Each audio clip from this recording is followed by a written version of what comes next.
جب موت آتی وہ خوشیاں مناتے.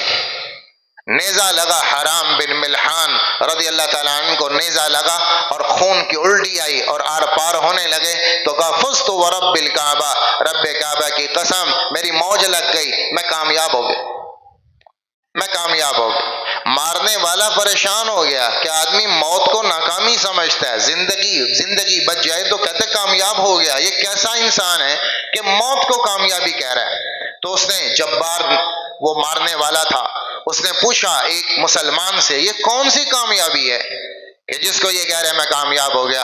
کہ جنت، ادھر مرے گا ادھر جنت میں پہنچے گا. تو اس لیے یہ خوش ہو رہا ہے. اس پر وہ مارنے والا قاتل کلمہ پڑھ کے مسلمان ہو گیا.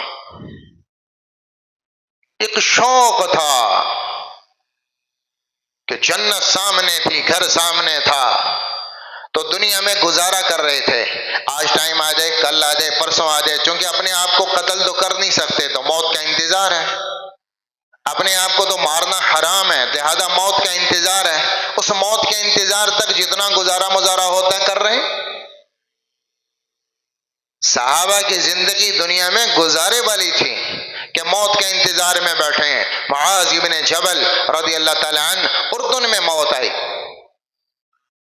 اردن میں، اور جب موت آئی تو کہا مرحبا بالزائر بعد غیاب، مرحبا مرحبا. موت کا فرشتہ آیا کہ مرحبا مرحبا، خوش آمدید خوش آمدید، میں تو بڑے عرصے سے تیرے انتظار میں بیٹھا ہوں، کتنے عرصے سے تیاری کیے بیٹھا ہوں، کب تو آئے گا؟ بڑی دیر بعد آیا. خوش ہو رہے ہیں، موت کے فرشتے کو دیکھ کے خوش ہو رہے ہیں اور جھوم رہے ہیں کہ تو بڑی دیر بعد آیا، میں کب سے تیاری کیے بیٹھا ہوں. تو